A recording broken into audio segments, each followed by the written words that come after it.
When I was a kid, my grandfather told me stories about a strange man in the woods. I wish I believed them. When I was a kid, my grandfather used to tell me strange stories about the forest behind his house in West Virginia. He called it the Hollow, a shadowy stretch of land that seemed to swallow sound. Even in the brightest daylight, it felt unnaturally dim, the canopy above weaving an oppressive quilt of leaves and branches.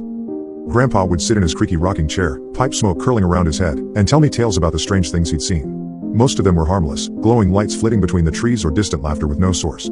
But there was one story he refused to talk about until he was drunk on moonshine. It was the story of the lantern maker. Back in the early 1900s, there was a man who lived alone deep in the hollow. People rarely saw him, but when they did, he was always carrying an old iron lantern. He'd walk the forest at night, the flickering light barely illuminating his gaunt face and wild eyes. Some said he was a hermit, others whispered he was a sorcerer. But everyone agreed he was dangerous. Local legends claimed he could weave strange things into existence with his lantern. It wasn't just light it cast, it was shadows, thick and alive.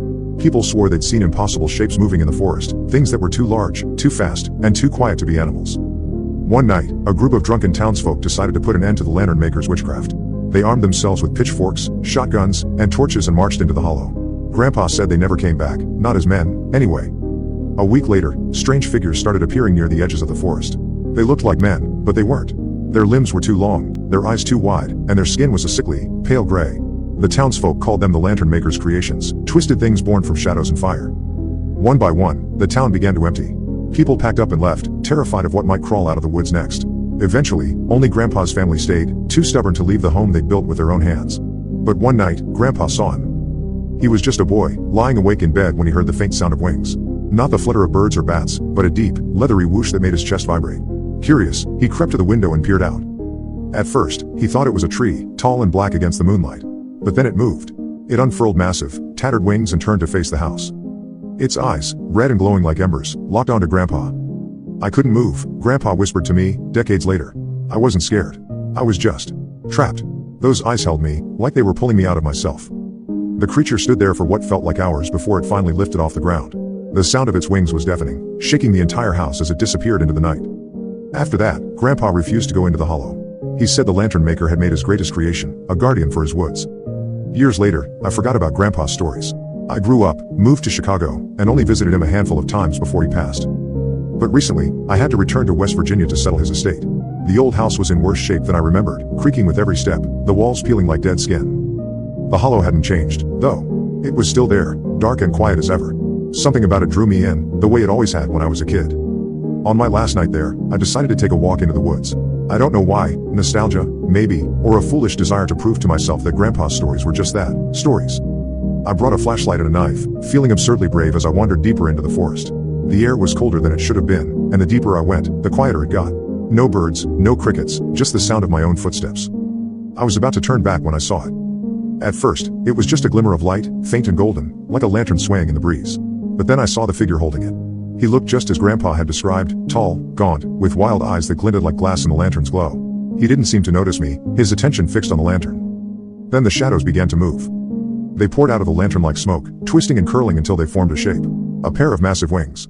Long, spindly limbs. And those eyes, burning red like coals.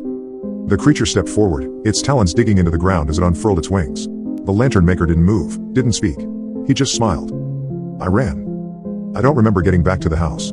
I don't remember packing my bags or getting in the car. I only remember those eyes, watching me from the edge of the forest as I sped down the highway. Now, every time I close my eyes, I see them. I hear the sound of wings in the distance, growing closer each night. I think the lantern maker isn't done with me. And I can't shake this feeling that I need to return to the woods. In the weeks since I left Grandpa's house, I can't stop thinking about the hollow. I dream about it almost every night now. In the dreams, I'm always walking through the forest, but it's not how I remember it. The trees are impossibly tall, their branches tangling into a canopy so thick no light can pierce through. I feel something watching me, but I can never see it. Then, without fail, the lantern appears in the distance, its golden glow swaying gently like it's waiting for me. Sometimes, I see the lantern maker standing beneath it, his shadow stretching unnaturally long. Other times, I see the creature. Its wings fill the entire sky, blotting out the stars, and its glowing red eyes burn into my soul. Every time I wake up, I feel an overwhelming need to go back. It's not just a thought, it's a pull, a physical weight in my chest that grows heavier with each passing day. I've tried to distract myself, to ignore it, but it's always there, gnawing at the edges of my mind. I don't know if it's curiosity or something worse, but I can't shake the feeling that the hollow isn't done with me. Or maybe I'm not done with it. Last night, the dream was different. I wasn't alone. I could hear whispers, low and indecipherable, like 1,000 voices speaking at once. And then, for the first time, the creature spoke to me. It didn't use words. It didn't need to. It was more like a thought pressed into my brain, heavy and undeniable. Come back. I woke up drenched in sweat, my heart pounding like I'd run a marathon. The feeling hasn't gone away. I think I'm going to give in. Maybe it's madness, or maybe it's something I was always meant to do. But I have to know what's waiting for me in the hollow. I have to find out what the lantern maker created, and why it's calling me.